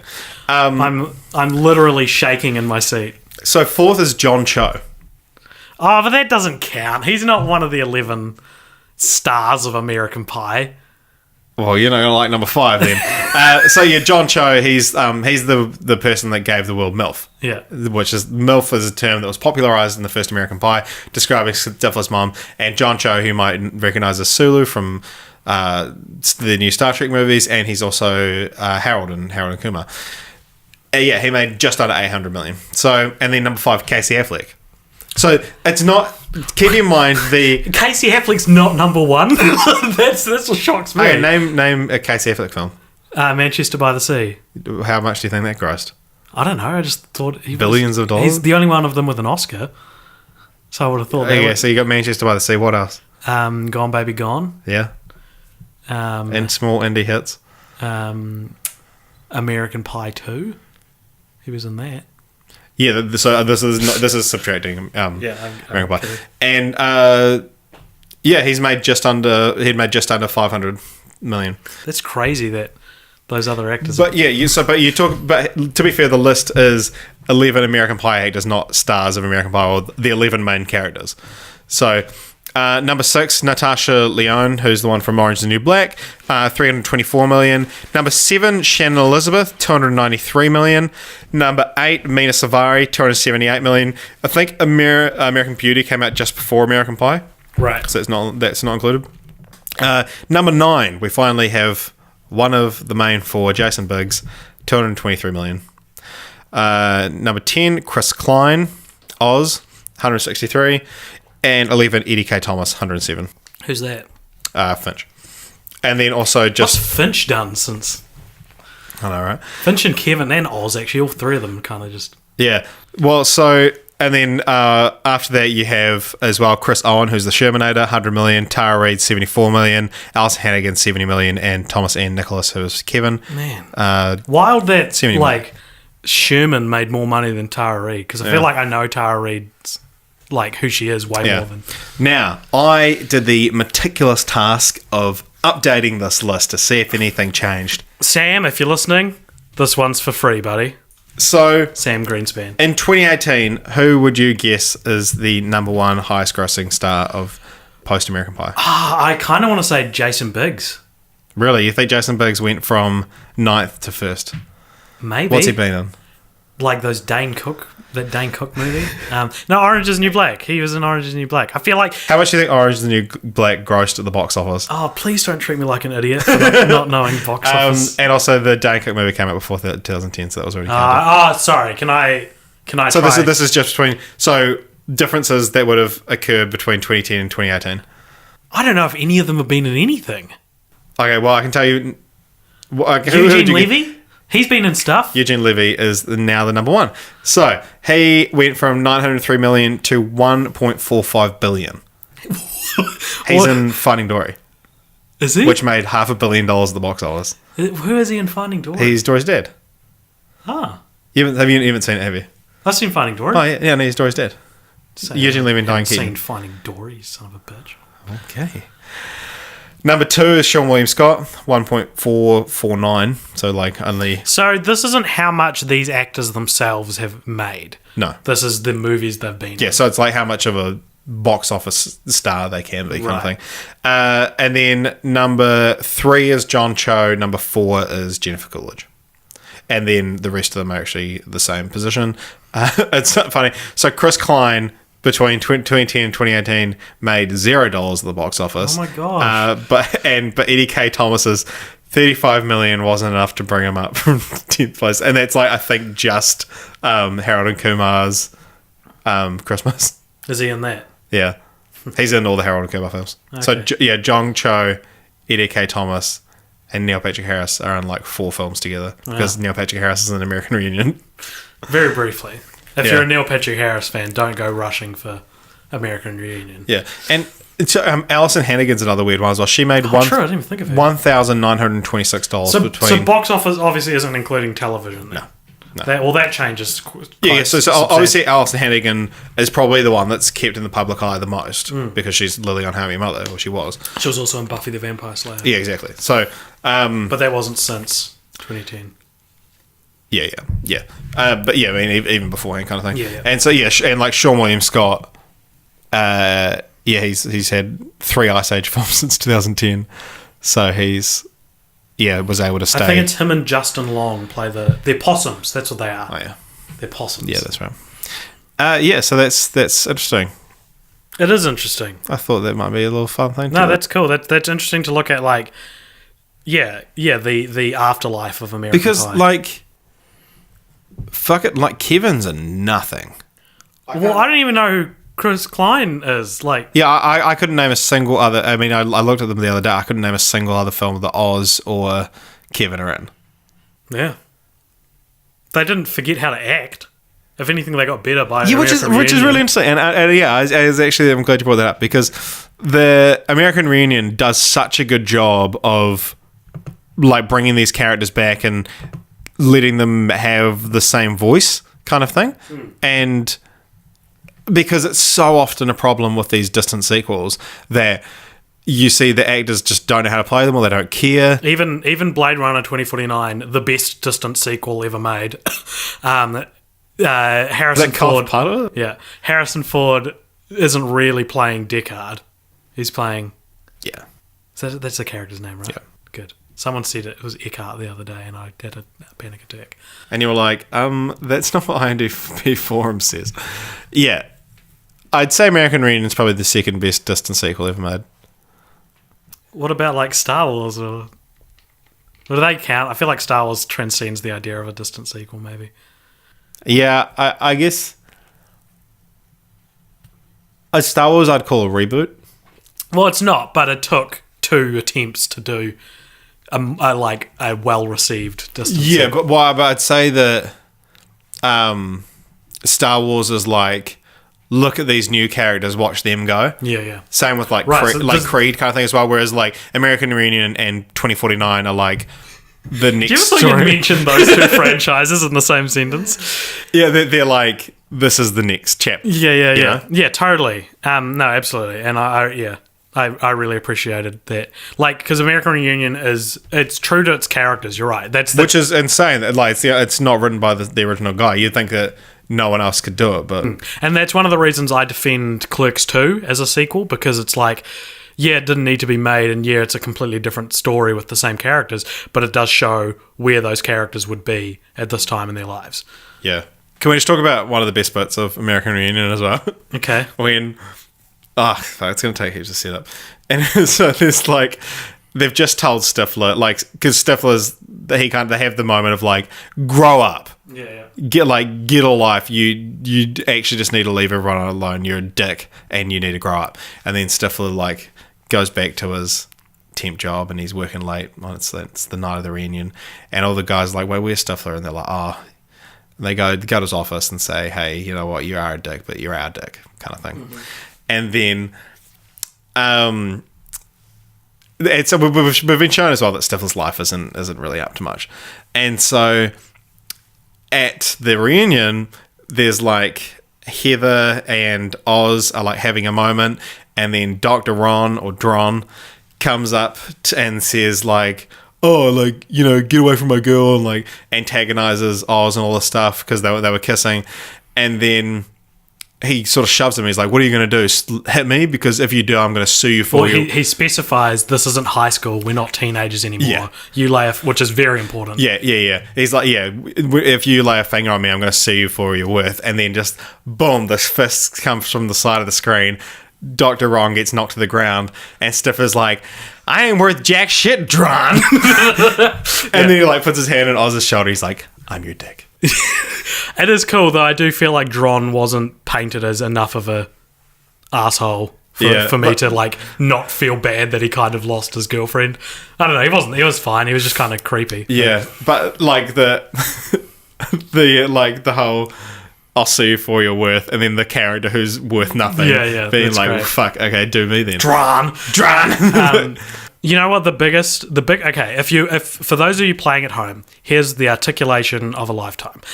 The difference between the American Pie actual series and American Pie Presents spin-off series is that American Pie feel like almost a parody of teenage, like the world through teenagers' eyes. Like these things are, you get things like Jim fucking a pie, like the titular moment of the series. Jim has sex with a pie because the kind of idea of the first American Pie film is essentially teenage boys will stick their dick in anything, even a pie, and that's true. Especially a pie. Like that's basically true. Whereas the American Pie Presents series are kind of like they take it as if it is truth. They take it as if the way that teenage boys see the world is the way the world is. And that's the biggest difference. So stick that in your pipe. Stick that in your pie. And eat it. And fuck it. Stick that in your pie and tell your mother you ate it all. Yeah, no, that was the articulation of a lifetime. Yeah, do you want to talk about titles? Let's talk about titles. Yeah, so this you've spoken in the past about and in fact we talked about it the other day. We talk about titles a lot on this podcast. But that you've talked about abandoning numbers. And you said that you like the titles for Mission Impossible because it's Mission Impossible 1, 2, 3 and then Ghost Protocol, Rogue Nation, and now Fallout. And not only, like, so they abandoned the numbers and then they left the numbers in the past, and also the names they came up with for the other ones are just cool names. Yep. And to another good example would be the Addams Family films. The Addams Family, the Addams Family Values, the Addams Family Vacation. Cool idea. Yeah. And to show the opposite of what I'm talking about here, which if you don't care about what titling a movie is, like, I don't know, I can't relate to you then because to me it's super important. But so to show you on the opposite end, something like Friday the 13th went like part 4, then part 5 was called something else, and then part 4 was the final chapter. Then part 5 was A New 5. Beginning. Part 6 was Jason Lives. But they bring the numbers back in. Right, they leave the numbers and do final chapter, then bring the numbers back in. Do you know Nightmare on Elm Street's worse because that goes Freddy's dead and then right. Yeah, that or Jurassic Park, Lost World, Jurassic Park 3. That's the worst one. Yeah. Yeah, or because there's no Jurassic Park 2 or Final Destination 1, 2, 3, The Final Destination, Final Destination 5. Yeah, that might be the worst one. That's just annoying. I mean, Fast and Furious have different titles all over the world. Yeah, Fast and Furious, it's a joke at this point. Yeah. But yeah, so what do you think of American Pie then? I really like American Pie. So for those who don't remember, it goes American Pie, American Pie 2, American Wedding. Then, if you don't include the spin-offs, it goes American Reunion. So if you were looking at the series as its pure theatrical releases, American Pie 2, American Wedding, American Reunion. That's cool. So, I mean, like, and in some centres and stuff, they are called American Pie Wedding, American Pie Reunion. I don't count them. So, if you had to retitle American Pie 2 to fit into the thing, what would you call it? I've thought about this, and I was thinking the immediate one that comes to mind would be American Summer, because it's based in the summer. That's already a film, isn't it? But Wet Hot American Summer is already a film and a franchise. So the other idea I thought of for American Pie 2, and help me out here, I thought maybe like American Glue, because in similar it's about what Jim puts his dick in, because in American Pie 2 he gets glued to his hand. He puts his dick in the wedding. Yeah, he puts his dick in the wedding. So I don't know. Like, what do you think? Do you have any ideas for that? I would have said like American Lake House. Right, sure. Along those lines. And then to bring the spin-offs into it, they're all American Pie Presents, then the name of the film. It's almost like Cloverfield. and that they're just trying to like ship other teen movies using the American Pie brand, and that's fine. I don't really have a problem with that, especially because they're American Pie Presents blah blah blah blah, and not American Pie Banquet. 4. Yeah. So the other thing I wanted to discuss quickly is, so we meet 5 Stiflers. You've got Stephen, Matt, Eric, Dwight, and Scott. Yeah. Rank them for me, and give me a little blurb about each of them. Oh, okay. As how they acted, or how they are as people. Just as a whole package. Okay, so in terms of like screen charisma, you'd go obviously Steve first. That's Sean William Scott's one. Then you'd go Dwight. Then Scott is basically just a backdoor Steve. He's not very interesting, and at least Eric, while acted poorly, is like a different character. Yeah. In terms of who I'd want to hang out with. Huh? Matt, sorry. No, Eric. Yeah, no. I said, what about Matt? Matt, right. Matt, I don't know. Matt is like someone who's exhibits the ability to change, and so that's kind of intriguing. Yeah, I think in terms of screen presence, Matt is just a very good Sean William Scott impression. Sort of like how the dude from Dumb and Dumber was a really good Jim Carrey. But in terms of who I'd want to hang out with, I'd probably want to hang out with Eric. Yeah. Because he's the only one who's not like an insufferable asshole straight up. Yeah, I would say I reckon I real like Dwight. Dwight's the best budget one. No, I don't know. Matt was pretty good. I almost would want to hang out with Dwight more than anyone. Dwight's the one that out of all of them, including Steven, he's the one where I'm like, I can see why people are friends with you, because he's not actually that mean. He's not. You're right. He's just like, a partier. Yeah, he's just a party guy. Like, Steven is mean to his friends, and there's a few moments like, and this is one of those things that a lot of the American Pie copycats get wrong, is that they don't make Steven likable other than just being cool. So they don't make their Stifler character cool, likable. Where there are genuine moments of caring. And with Steve, you're okay. Yeah, with Steve, especially come American Wedding. Like he really wants their wedding to go. I mean, partially it's to bang Michelle's sister, but you do get the sense that he genuinely feels bad when things go wrong for Jim and Michelle, and when it's his fault and stuff like that. Whereas Dwight never does anything. I mean, apart from people who are established as his enemies, he never does anything. He never screws over Eric or any of his friends in any kind of way. And yeah, like he seems like the one he would, you know, if that's what you're after. If you go to college, he's like, I can get you laid, and he won't get anything out of it. He's just like happy to help people out, kind of thing. And so that's why, despite appearing in The Naked Mile and Bait House, I would say Dwight is almost the best Stifler. Yeah, and that's just down to probably acting ability. Yeah, whereas characterization, he's probably better than Steve. So I would go, Dwight and Steve are interchangeable kind of thing. They're good for different reasons in a way. But then I'd go Matt, because it's just, you know, it's budget Sean William Scott.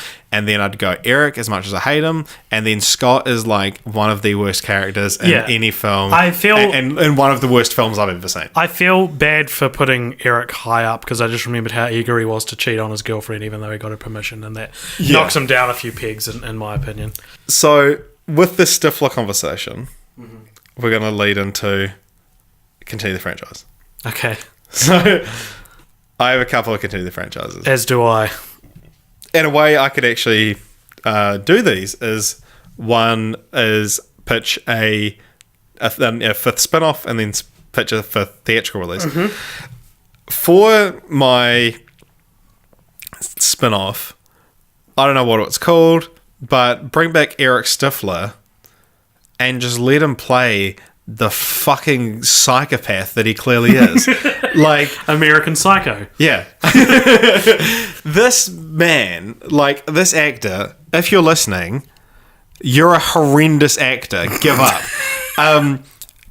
He is incapable of showing any emotion, especially in his eyes. Like, he has these horrifying serial killer eyes. There's one of the first shots we see of him when he's getting ready to jack it, and, you know, moments before his first murder of his grandmother, the neighbor knocks on the window and says, "Hey, you seen the lawnmower around?"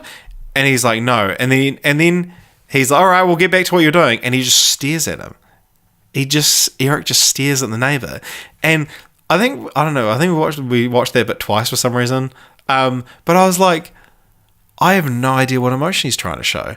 Is he confused? Is he like, get off my lawn? It was like now it's back to business. That did not read on screen in the slightest.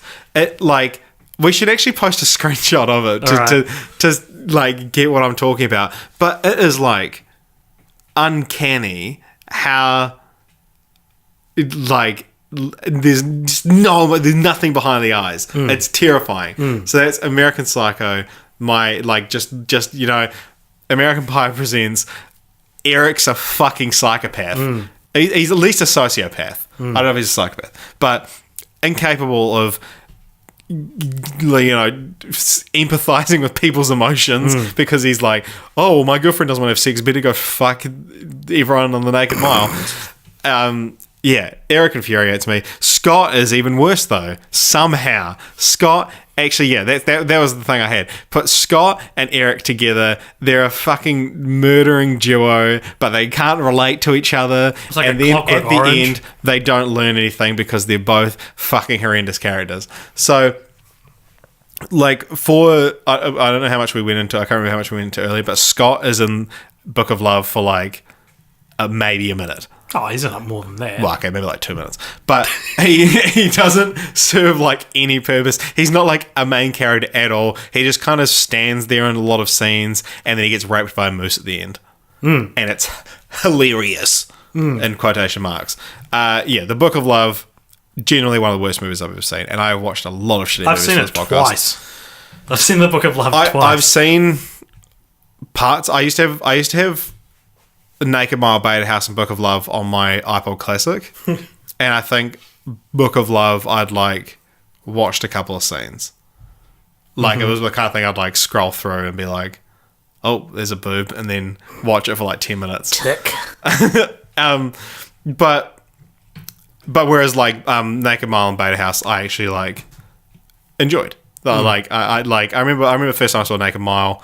And it was like a sleepover with the lads, and it was like one of those like perfect times to watch. Yeah, the only time to watch an American Pie Presents film. Yeah. Anyway, my continuing franchise for the saga films, the American Pie saga. Is that what we're going to call this episode? Or should it be films? It'll be a series. As for the saga films, anyway, I don't know the exact way to do it, but I reckon, and it's actually, now that I think about it, it's the same as my continue the franchise for The Hangover, but do American Funeral. And so, like, the obvious character to kill off would be Jim's dad. No! But obviously we're not doing that. It has to be Stifler's mum. Could be Stifler's mum. We can kill off Stifler's mum. Yeah, I'm trying to think of, like, who's a character that would bring them all back together, but not... we wouldn't feel like we're there's missing. no Doug from The Hangover. Exactly. Yeah, I was like, because we could get rid of like Oz or Kevin. That's just kind of sad. Again, that's just kind of sad. Like if it was like the Shermanator, maybe. Yeah, but no one liked him, so it'd be like, It would depend on how he died and things like that. Like I'm sure the writers smarter than me can figure out a character death that actually Jess. Yeah, because and like that could highlight her like.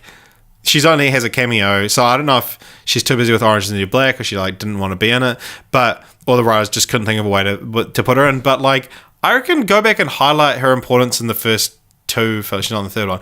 Go and highlight her importance in the first two films because she's a huge part of those films, and she's actually a really good character. And I think if it's sad that you have to kill her off, but to make the audience realize this, but. And then everyone comes back together and be like, you know what, actually Jess had a huge impact on our lives and it brings them all back to the hometown and we see them again. Do you think, here's an interesting theory, we'll get back to continue the franchise in a second, but do you think, you know how Finch's love interest in American Reunion is this like random character we've never seen in any other movies, but they retcon and say that she went to high school with them? Yeah. Do you think that was maybe supposed to be Jess, but she was too busy with Orange is the New Black?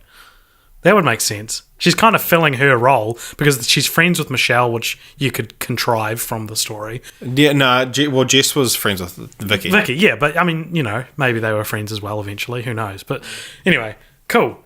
And sorry, I forgot to mention this at the start, but Tara Reid has said there are actually plans for a 5th film, potentially set in Las Vegas. In Las Vegas. Yeah. I don't like that. American Las Vegas. They're all set in the same town. Anyway, even the spin-offs. Anyway, okay, I've got a couple continuing the franchise as well. As I mentioned before, American Pineapple, whatever you'd want to call it. Like the female... When you said American Pineapple, I was like, oh, cool. Like, American Pie's about having sex with a pie. I was like, fuck, it's shoving a pineapple up there. American Pineapple would be just a female reboot. I think that's a good way to negate a lot of the sexism in the original movies by doing the same kind of story from a female perspective. I mean, it's a good opportunity too. They might just screw it up as well. But then I thought you could do a prequel, an American Pie prequel that sees Jim's dad as the main character when he was in high school, because there is something to be said for like a period piece. Yeah, period piece, an American Pie set in the it'd be the 70s. That'd be kind of interesting. Yeah. But the idea that I want to present to you today, and I've presented this a couple times with a couple different franchises. American Pie in Space. No. A sitcom or a TV show called American Pies. And I just think that you could take the general idea of American Pie as a film and transpose that into a TV show, like with new characters, essentially do what they tried to do with the spin-offs, but not stretching the budget out to a whole movie, putting it in smaller chunks. And part of me wants to set it in the 2000s just for fun. Part of me wants to because we're starting to a little bit now, but see the 2000s as like a period. Yeah. I don't know. I actually think if you took all the plots of the American Pie spin-offs and that could be a season of a TV show. Like the central ideas, except for maybe Naked Mile, of all of the American Pie spin-offs aren't bad on paper. They're whatever. They didn't do them well. Like especially Bandcamp and Book of Love are both pretty interesting and good ideas, I think. Well, not good, but fine.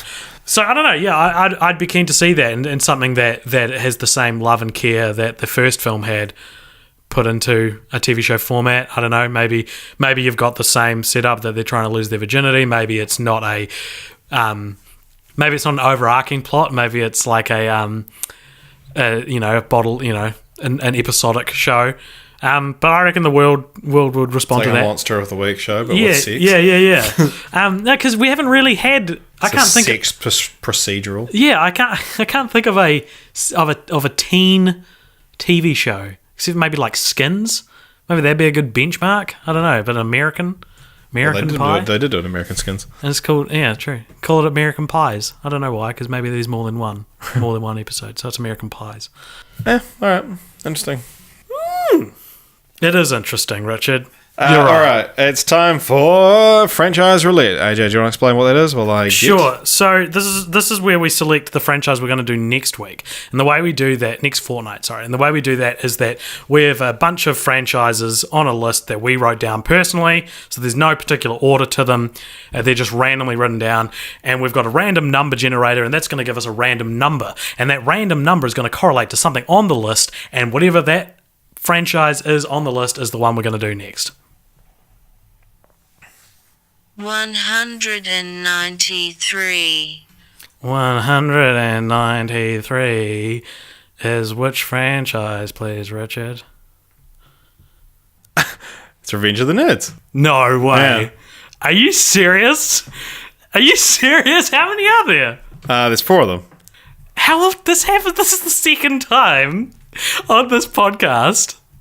Richard, there's some quantum miracles, there's divine intervention at work here, because this happened when we did Nymphomaniac and talked about Tarantino, and now we've bitched about how dated and horrible Revenge of the Nerds is. We watched American Splendor today, which has explicit dialogue about Revenge of the Nerds in it.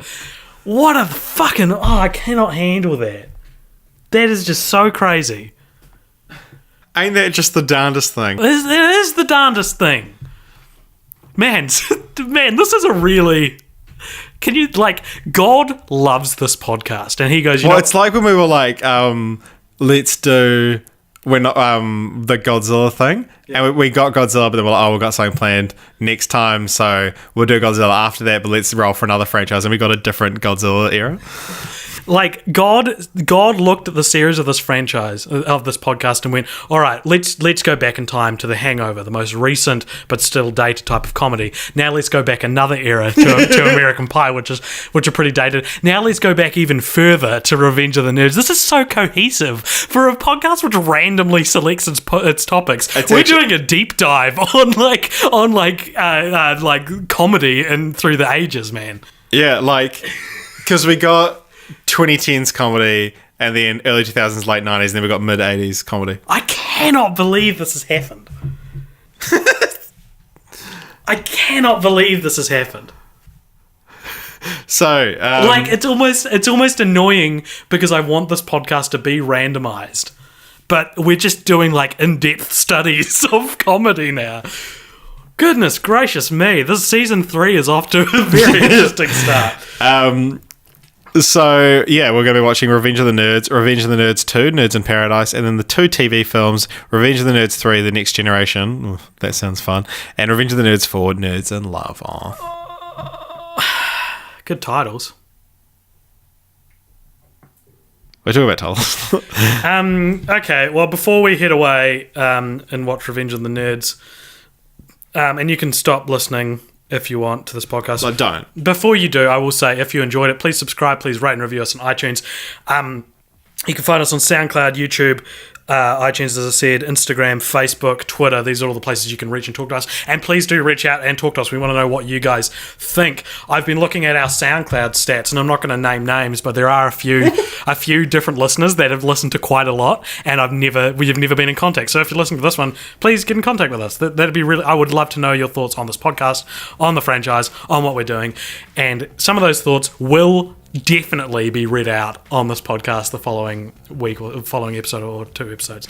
I'm going to read out some now. So, on our Lilo and Stitch. Yeah, so if you've never commented before, we read them out and we respond to them. So, feel free to get engaged. Lilo and Stitch was the last time we did this. So, we have a comment on Lilo and Stitch, and that's from a good friend of mine named Simon Liddy.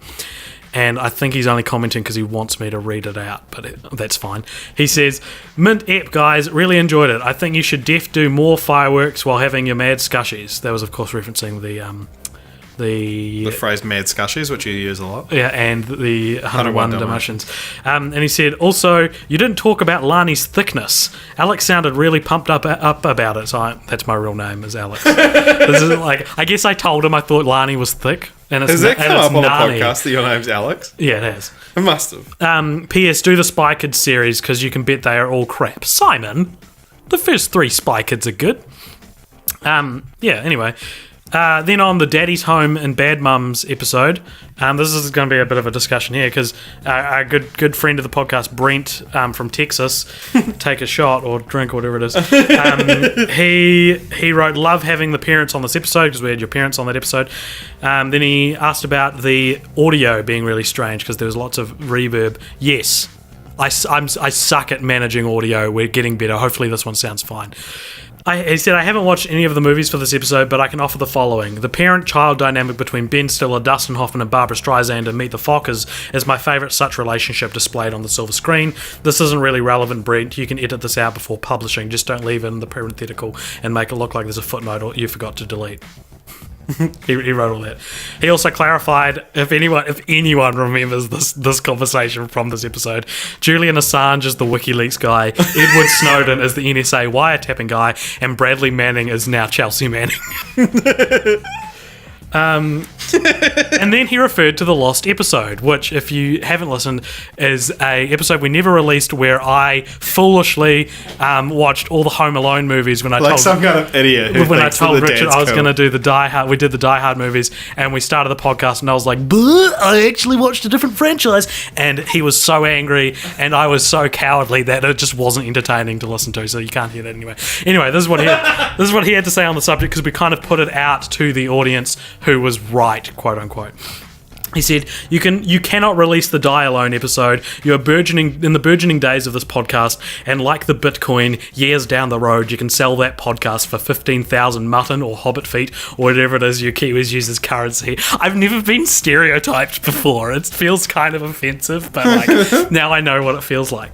He said, also, regarding who is right, if it were me, I would pick the podcast on a franchise that I'd already seen and could do with my eyes closed, like Back to the Future. Then drop the punchline and make Richard go through a few painful minutes of it before explaining that the joke was a joke and we could still do the podcast he wanted to do.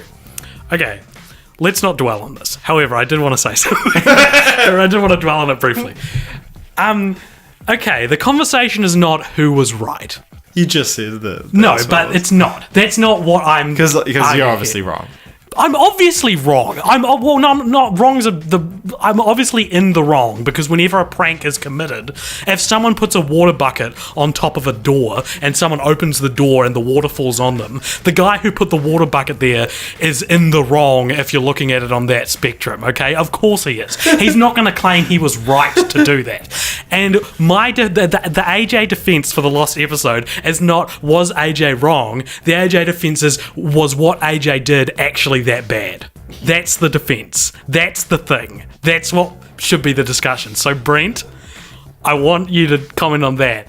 Was what I did that bad of a thing? Because I talked to another part of the Cult Popture family, Josh Monson, about it the other day, and he said, you know, the thing that just gets me is that your friendship nearly broke up over a movie. And I was like, there it is. So to Josh Monson, who will love that I've said his name, to him, it was like, I just didn't do something that was that bad. Yeah. Anyway. Well, let's move on. Anyway, Tim Tabor commented on the Christmas episode. Oh, he's talking about the Lost episode again. Great. He said, if you were going to pair a franchise with Home Alone, it should have been Saw. I get that. Yeah, that's good. Yeah, I mean, the argument can be made for Saw or Die Hard, I reckon. True. They're both like, they're the same movie.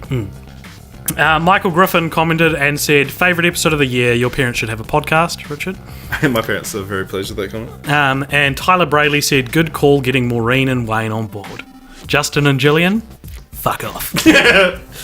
Oh god, I hope they're not listening. Like the one episode they listened to is the American Pie one. Yeah, where the phrase "sexy boobies" is used. Yeah. Like my parents probably will listen to it.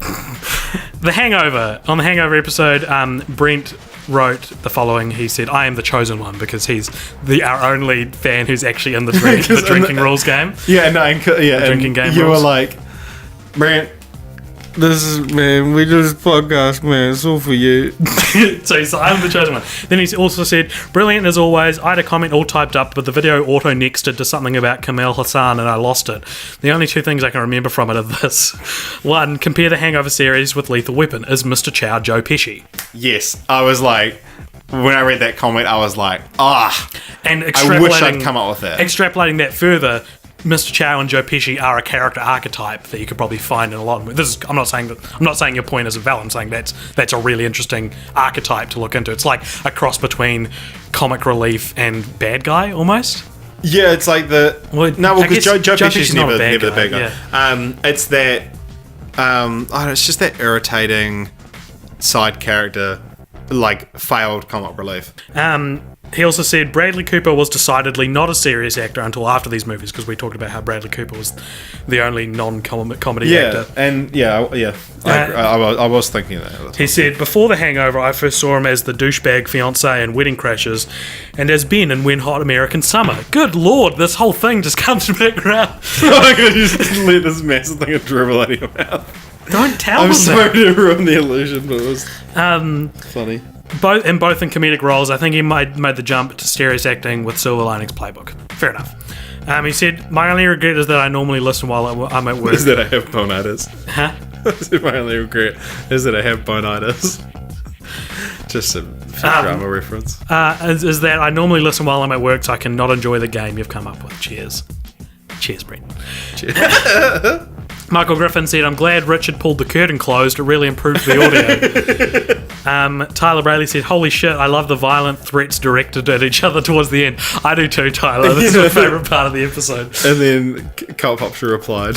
Oh, what'd you say? I said, fuck you, Tyler, you piece of shit. And Christy Blackmore, another soon-to-be member of the Carl Popsher family, potentially, and also friend of the podcast. And Didn't she say no? In real life.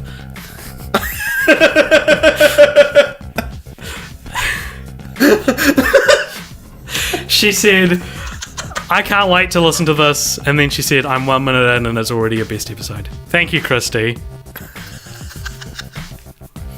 Anyway, that's the episode for this week. This went way longer than I thought it would. Yeah, man, we're around 2 hours now. Yeah, I didn't get any trivia. That's it. That's all you didn't get.